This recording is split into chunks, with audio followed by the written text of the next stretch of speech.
What's good with it? My name is Troy Evans, man, and this is a special edition of It's a Vibe, man. At the end of the day, I'm a pastor, an engineer, and who just so happened to become a strategist. And we decided to smash us together and create what we know now as Simple Now, where we make AI easy. Look here. Now, I have invited some family and friends who all work with me at building both our nonprofit side of our world and our for-profit side of the world. At the end of the day, we have this nonprofit where we equip leaders to do the work of ministry. And then we decided that, man, we're doing this equipping. Now we have services we can provide to the world, and we can lower the cost of it. We can make it affordable and bring great services through training, through strategic planning, through app development and integration. Now I invited part of my team, not everybody's here, but invited part of the team in action to sit in with me, to do some things. And I would just love for you just to sit back and hear from them, how have they engaged with AI in their everyday workflow. Let's go, it's about a vibe. What up though? Man, I am so excited to have you here. Welcome to It's a Vibe. We are sitting in a different type of setting, a vibe, there it is, pun intended. Oh man, what we're all about here, man, it's like, yo, I was a pastor that became engineer, that just so happened to be a strategist, and smashing all that together as we start to work with people that are engaging in vibe coding, AI, and everything in between. And so we just want to just bring some practical information on a consistent basis. So man, please subscribe, like, do all of that, share it, do what you have to do. Because man, today I got my guy for over 20 years in the building, you know what I'm saying, Chad Jones, the one and only. There's so much to cover in a short period of time. Man, thank you. Man, thank you for having me. I appreciate you, brother. Yeah, man. How's life? Life is great. Yeah. Life is great. Ministry's flourishing. Yep. You know, business is flourishing. Yep. Family is flourishing. Yeah. I mean, there's a lot to be thankful for. Yeah, it is. Man, for sure. So you are currently in Atlanta, Georgia, Yes, sir. by way of Grand Rapids. Yes, sir. Could you, in a couple minutes, take people on that journey? And don't leave anything out, but give it in a couple minutes though, so they can see these major points. Because I think it'll make sense of the conversation. Yeah. You know, around AI that we're going to have if we can do that. Yeah, so born and raised in Grand Rapids. It's my home. I'm gonna fast forward about 19 years. Well, I can't. Well, I was. Please don't. So I was adopted, you know, raised by, you know, parents who are in a different generation than what my normal parents would be raised in. Like my mom is 91 today. So I got raised by people who had a lot of wisdom, and they were business owners. My dad never graduated from college. He graduated from high school in his 40s, getting his GED.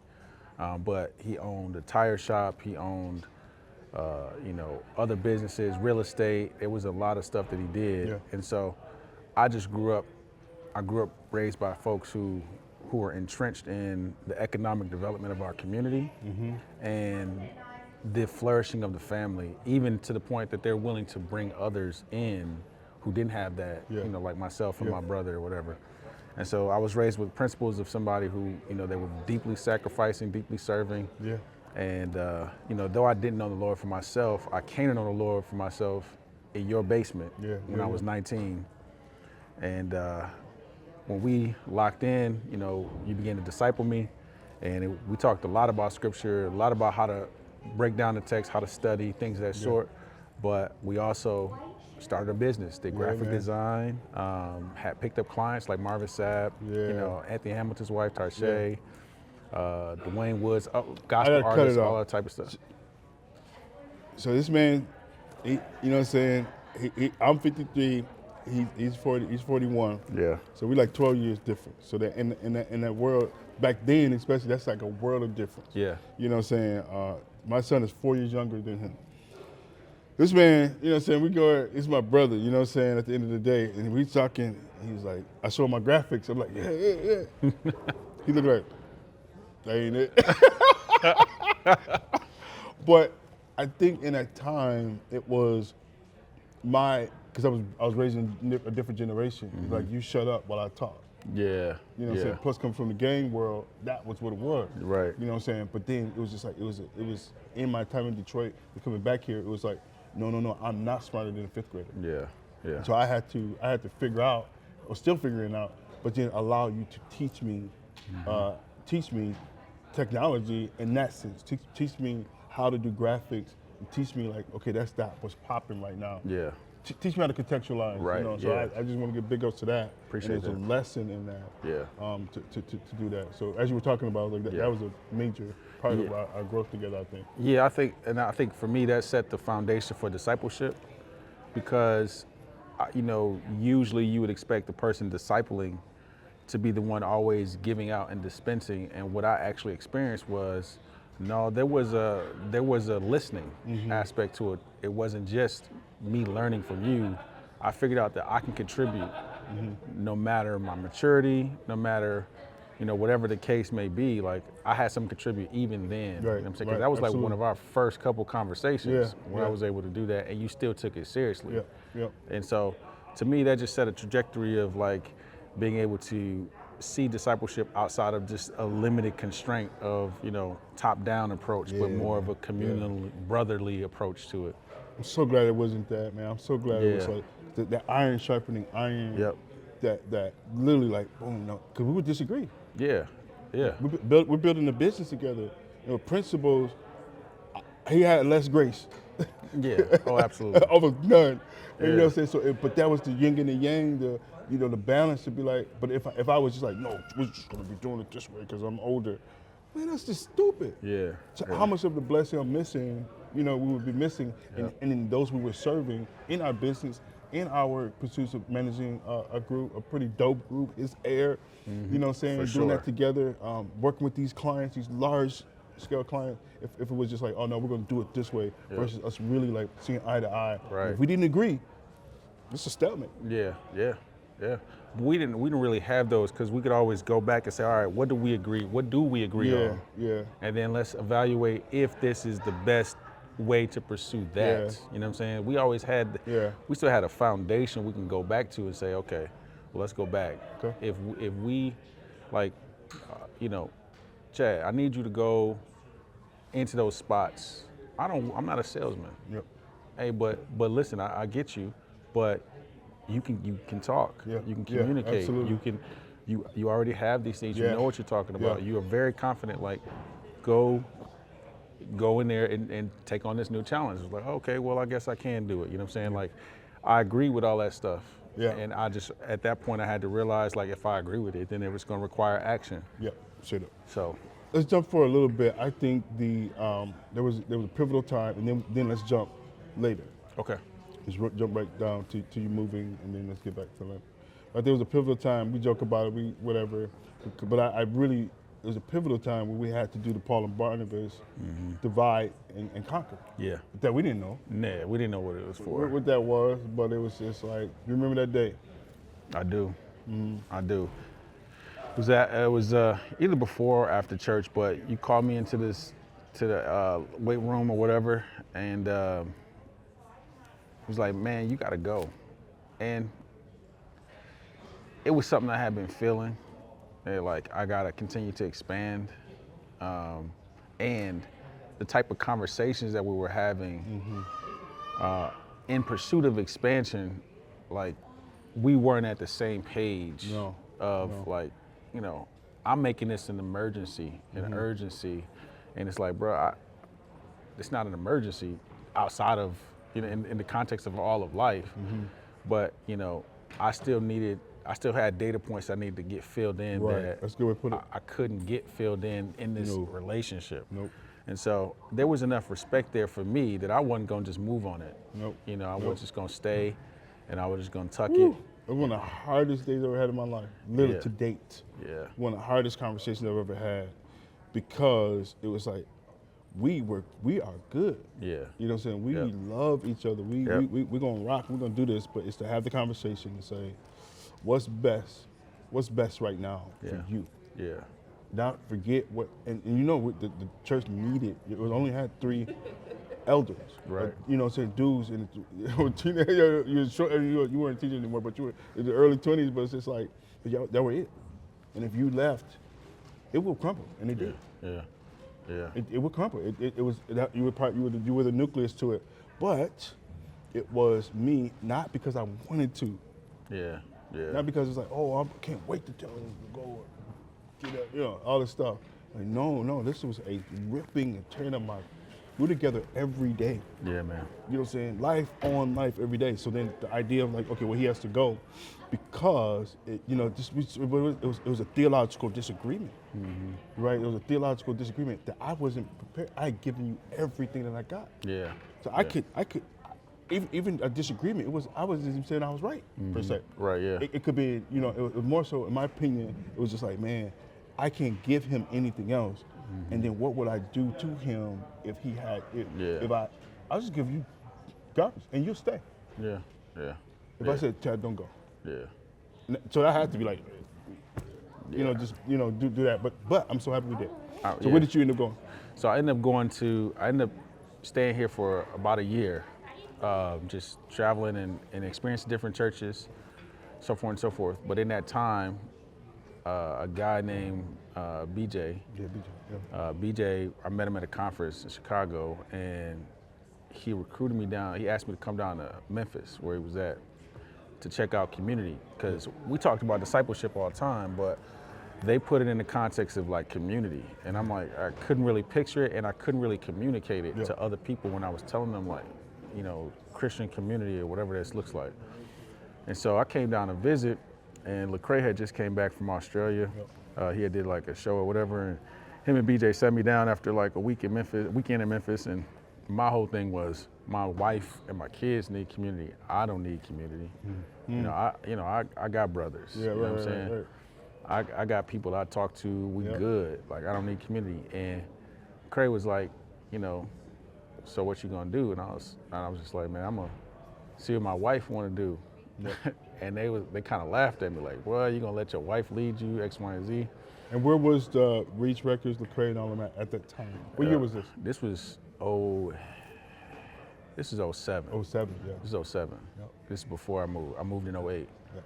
So this is 07. And look, we was in Binghamton. Craig lived in Binghamton. BJ lived in Binghamton. Everybody, the community, most of the people that were going to that particular church at the time, they were in Binghamton. There was a big push from the Binghamton Community Development Center, and they were just doing revitalization. Other ministries from guys like Soup Campbell, like OGs. They were all in that community at the time. So there was a lot of stuff going on. I had no idea what that was. But the conversations that they sat down and had with me one encouraged me that I needed brothers, and there were still areas of growth that I needed to grow into in terms of leadership and things of that sort. And so I moved. I told my wife we was moving.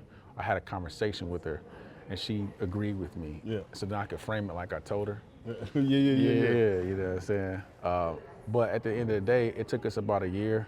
We saved up, paid off school loans, paid off car loans, and then saved up enough. We moved. We moved with no job, moved with no housing, just the idea that we were going to grow, and we got all that stuff after we moved there. So it took a lot of faith, because most of the stuff we had came down to visit to try to get things in place, and none of the dominoes fell, and it was like, well, we still moving. And we did, and God just made a way. Yeah.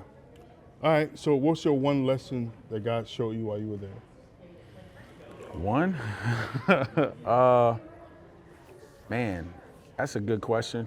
I wish I'd had that beforehand to try to boil it down. What's your most memorable? Man. Last lesson you learned. Yeah, boy. So many lessons. I think one,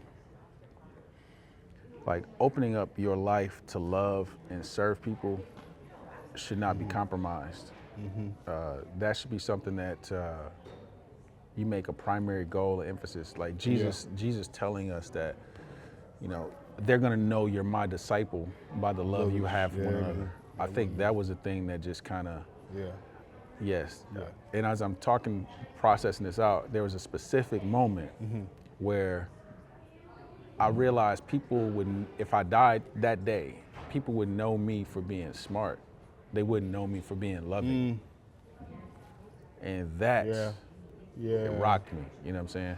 Yeah. And so I began to ask the Lord to, like, man, like, change me, like, change Yeah. my heart, allow me to become more loving, allow me to Yeah. become more gracious and things of that sort. And, you know, I think that's a prayer that he's still answering to this Yeah. day. Yeah. And I seen that side of who, because I'm with you. Yeah. So I know that the compassion, you know, the decisions that we would make around money, Yeah, that says a lot about a person. right. And it was just like, we didn't, you know, you didn't, you know, at your age, it was just rare that Yeah. with the selfishness that could have been there, Yeah, it was just like, no, you had opportunities to express that. So I knew that. Yeah. But I think on the exterior, yeah, nobody you know, would have it was like, oh yeah, he's brilliant, he's smart, he can figure out anything. Everybody knew that. But I don't think if they didn't get past that, you know what I'm saying, they get past that, and you did have a level of arrogance, you know, Yeah, back absolutely. then. You know what I'm saying? So it was Absolutely. like, you know, as an athlete, that's what we, Yeah, yeah. that's what we do. Competitive. You know what I mean? Like, it's something It's in my growing strength up around finder. the way, Yeah. this, that, all these other things. So it was a level of that a person, if not in life, would never know.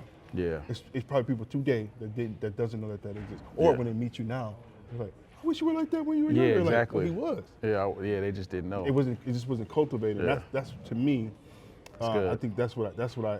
So I'm affirming what you're saying. I think that's what I seen as you went, and I go, that's why. Forget the denominational doctrinal stuff. Yeah, 'cause that's that- cool. Whatever. Yeah. It's like, that's what he needed. Yeah. He needed that level of maturity, in a hyper sense that nobody's taking your crap. Right. You know what I'm saying? It's just like boom, boom, boom, and Yeah. likewise, and you're not taking theirs. I think that was cool. So I think that I want to switch, but I think before we do, you know, in the Christian hip hop scene, you know, I always say, you know, that there were people doing it, and you were one of the early on, before Lecrae, before all that. You were way before your time. Soul Food album, you know what I'm saying? So those that don't know, you know, like, you know, what was your experience in the Christian hip hop scene, and then what was your greatest lesson? And I want to transition into your career shift. If you like to just sell things every once in a while, or you sell things a lot, you're typically going online and you're trying to find what to sell them for. Well, we developed an app for that. A very simple, 2 buttons, 2-click app called Price View. You go inside of here, you take a picture of any item, and it goes out and it finds a suggested resale price for it. Man, it saves so much time because we tune this thing so it gets it back to you within 15 seconds. That's right, you heard me. Find an item, take a picture of it, gives you a price, post it. Sign up for Price View today. Let's go. Yeah. You know, so I would say this. I gotta give a shout out to probably the first Christian rapper that I seen outside of Grand Rapids that made an impression on me was D-Mob. D-Mob. Come on, man.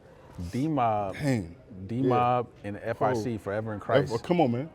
I feel like giving God the praise. Come on. Feel like giving God the praise. I mean, this is like 3 months into my. Hey, look that up, Tank. We got right on that. I'm trying to tell you. FIC. Feel like giving God the. Oh my. Yeah, bro. Your uncle would know them. Straight Yeah, up. Straight up. And so, like, I saw something in terms of communication to my generation, because I got saved and I started my period of incubation. That first year was like him getting me out of the hood, him getting me away from all the influences that I had. You know, I moved out the city, X, Y, and Z, and so like I needed that time away. But that was my first foray into seeing people come back and speak to the hood with the gospel and relevance. So I was like, oh man, that's my vehicle and my ticket back. Got it. Because I disconnected. I was like, I can't. Never heard that from you. But. You know what I'm saying? But that was my ticket back to communicating to the Yeah. people that I cared for the most. You know what I'm saying? Yeah. And so, you know, I hung with Speak Life, you know, Yeah. for a year before they even let me touch a mic. Yeah. You know, I had to go to all the shows and do tear down setup. You know, you had to serve first Yeah. before you could actually You rap. boys, y'all were doing tours, man. Yeah. Y'all did like real tours. Yep. And when cats weren't In the 04, Christian hip hop 05. scene wasn't doing that. Yep. And that's why I always put it, not just because we were with, you know, RMG, not because, you know, with Derek and them, who I love, you know what I'm saying, not because you were in the early phases of Reach and all that stuff, not because of that. it was really like, I think before that, it was such, it was, the Lord allowed you to, for some strange reason, to be there to see Christian hip hop. And them boys, I'm gonna hit them up. Like, most of them, they need a reward named after them. Yeah, they do. They put down a pillar. They really did. Especially in the Midwest. Yeah. Who else was doing it? No, yeah, I can't name nobody. That's why, you know, the last show I did, I tried to go back and honor Yeah. them and them Yeah. records. You know what I'm saying? Because it's like, man, I know, you know, Christian Gee, hip hop is you way were there. over here, but the origins of it in this pocket was Cats weren't allowed to Vigilant. go on the stage, on main stages. And y'all did straight up tour. yeah. Like, straight up tour to go, and y'all traveling. And, Cali, and New figuring out York, yourself, Atlanta. figuring out routes, doing all this stuff. Yeah, we were doing all this stuff. You by know, ourselves. so anyway, I just Yeah. wanted to go there because I think the decision that you made to shift your career, Yeah. I want to go there, and I want to dump very quickly into AI stuff. Okay. On that. Yeah. So when I got to Memphis, I couldn't find a job. I was putting in applications everywhere, couldn't find nothing, and what I came away with was, you know, just empty space. Empty space, because you know, I didn't come there with anything sustainable to sustain us. Got it. And so that was my first little taste, and God, and I mean little because He poured on more later, a lot more, like opportunity to like just trust God and the perceived lack, the perception of lack. There was no lack, but there Yeah, was a got it, perception got that it, there was got it. going to be lack. Yeah. And so I ended up getting a job in IT in December. I moved in October. I got a job in IT in December. They were getting ready to outsource the entire program to IBM, and so people quit. They took the money, but they hadn't transitioned some of the roles yet. And so they only guaranteed me 6 months. I worked there for 6 months. They let me go. They called me back. They let me go. They called me back. You know, I just found ways to contribute outside of, you know, the expectation. Why IT? It was just a job that was out there? Yeah, and then the fact that I could pick it up. Yeah. I could pick it up. I had computers in my That was house. natural Yeah, for you. Oh. yeah, for sure. Yeah, yeah. Like I could pick it up. It didn't bother me. You know, just information, you know, that you got to read and understand. So that culminated in that company. They ended up stopping that agreement with IBM short, brought my whole team back, and I was faithful in that team in 2012 all the way through to 2015, where I had like a skip level meeting. So basically, I'm doing identity and access management. That is provisioning on Windows, Active Directory, provisioning on Linux, Unix boxes, you know, using AIX or you know, Smitty, whatever the case may be, if y'all really know about that.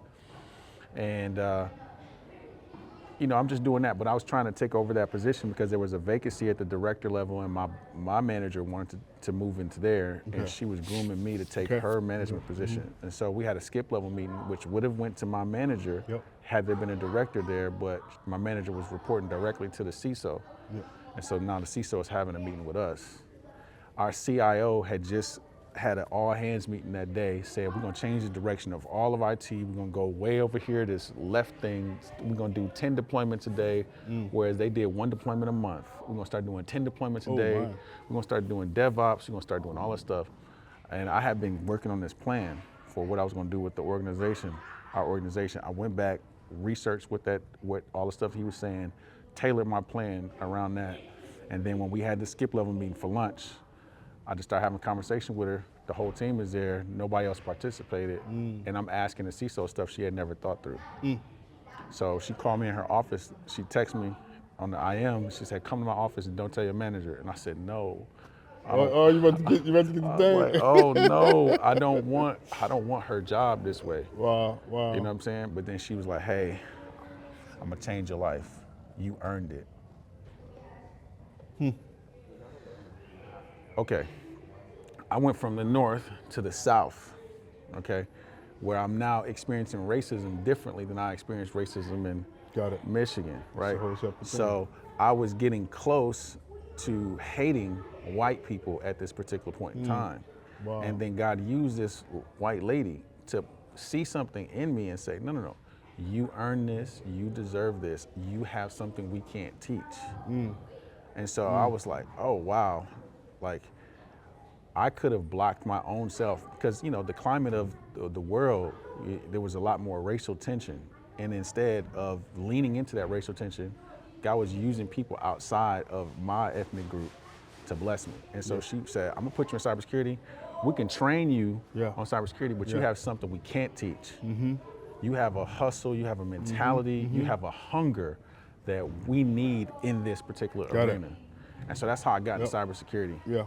And that was in 2015. So it's been over a decade. For people that don't know, just what is the elevated pitch? What is cybersecurity? Yeah, cybersecurity really is the risk management, whether that be through technical controls or through administrative controls that allow the business to operate safely. And so specifically around technology, specifically around the initiatives that require technology to thrive. Yeah. And so cybersecurity analysts or engineer or architect, they all play a role in either the operations of cybersecurity initiatives, the assurance of cybersecurity controls, and then the compliance of cybersecurity controls, which there are governing bodies from the government to other independent agencies that require certain things of companies to protect patient data, cardholder data, personal identifiable information, things of that sort. And so I was grafted into this world that you can go extremely wide and extremely deep in. And I ended up getting several certifications. Within a couple of years, I became an architect, went from an admin, skipped past all the engineer, and went to an architect level 2, and I was leading threat and vulnerability management, leading our secure architecture team, things of that sort. Like I ended up doing a lot of stuff. Yeah, and that's the that leads really good into where we're gonna land, and that is this conversation around AI. We've been having it for a while, and so with what we do, we're just like one big family, and everybody do everything based on their skill set. Yeah. And so you bring a special set of skills to the table. So Chad runs operations for our nonprofit side. So he runs the organization, ensuring that we're going after the mission. And then we have a for-profit side where it is in AI and technology. And so as needed, we pull them in. We try not to pull them in too much, but as needed, we pull them into conversations and do those things, ask the questions, because he's always going to ask hard questions around, is it safe and is it ethical? Right. If you were to, I want to answer two questions. One, if you were to give someone just a quick, I'm talking a 1 minute version of, this is how to be safe using AI, and ethical. What would that be? And then also, how do you personally, being a security person and a person that's like for AI, with some content, with some line, how would you use it? So how do you use AI? What would be your AI safety tip? And then how do you use AI in your workflow? Yeah, I would say one, starting with the AI tool, read the terms and conditions. Yeah. We said that the other day. Read the terms and conditions. Hold on, y'all, my bad. Look at me, being unprofessional. And so he's gonna do that. Let me do that again. Talking loud. Yeah, so I would say. How long we been going? 27. Okay, we need to catch up. Okay. I would say read the terms and conditions. Read the terms and conditions. And if you need help with the terms and conditions, put it in AI. Put it in ChatGPT and ask, am I giving up any privacy rights? Yeah. What's gonna happen to my content based on these terms and conditions? Yeah, man. Like read to see if that company has your best interest in mind. And if that company don't have your best interest in mind, then stay away from it. Don't give it no data. Fine print, get down that joint and read it. And I love what you just said there, using the AI to actually read through it because it's great at that. Yep. Let another tool. Yeah. And don't use one, use multiple. Use multiple. Hey, what do y'all think about that? Yeah. You know what I'm saying? Maybe they got, whatever. So cool. So then how do you integrate and use AI in your workflow? Just give us one example. So one example is we have built a robust reporting system for our pastors that are scattered throughout the United States in different contexts, things like sport, things that sort. So what we've done is we've taken them through our cohort and we've given them, a set of questions that would allow us to really, ascertain where they are, where they started from, and where they're going with their ministry based on the inputs that we've invested into them. And based on the stimulus that we've gotten from Barna and research and things of that sort, like how do we measure up in terms of what we're doing? And so AI allows me to not take that reporting structure and then get, detailed analysis on each individual church, pastor, journey, things of that sort that have been involved in this cohort. And then we can make adjustments to see, okay, it seems like there is a lot of data that says that we need to emphasize the shepherding aspect of the people versus outreach programs, because everybody has interpreted this data as outreach, but we have not invested in the life-on-life shepherding, and so we need to figure out ways. So it gives us insights for strategic analysis. Are we getting the qualitative results that we said that we were looking for in terms of outcomes when we dealt with these people? And then two, I can quantify real quick. Give me a list of all the people that we have touched this year. Real That's quick. like gold. And this is a simple prompt. Why spend the time making this elaborate dashboard when I can just query the data Oh man, that's from AI? that's we call it stack fusion.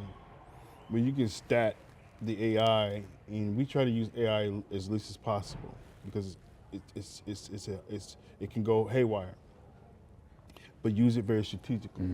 So if you can get the data, use old school methods to get the data, it still works. And allow it to just get the data there and let the AI talk to it. Let me just when I need to talk to it, allow the AI to do it because it'll give me a more intelligent response. My output will be more robust. And of course, for those who haven't used AI, you gotta train it on the data that you want it to perform analysis with. So I don't want it to just come and do a stock analysis on our data. Hey, these are the things that are important to us. I need you to familiarize yourself with these things. That's key. This is what's important to us. This is the framework from which I'm operating. Now, that's so key. Are we consistent within these things that we based believe? on grants and stuff. So we got grant outcomes we're supposed to report on. So why would I have you talking about this over here? No, I need you to give me impact things based on this grant. Use an example, please. So I'm not thinking 6 months down the line, is there any drift because away from the original vision that we started, because it's locked in and encoded through this strategic plan that we've been able to create associated with these guidelines. Man, we can do this all day, and just going on this journey of just seeing it, and just the ability to, maybe the lesson we take is being prayerfully to discern, how the Lord is having you to make a pivot. Because it seems like we just talked about like 4 or 5. You know what I'm saying? You're only 41 years old, and so it's all these pivots that you have to strategically make in these different times, and even now in these times of AI, it seems like weekly pivots of like, how do we use it, how do we not use it, how do we do those things. So man, thank you so much for sharing all of that, and I just thank y'all for joining us. Man, tap in, like, subscribe. There's more of this. Follow Chad Jones. I'm Chad Jones. Follow him, check him out, see what all God has done. And if you can find it out there, look up Soul Food. Look up Soul Food. A conviction. Let's get it. That's crazy. We out.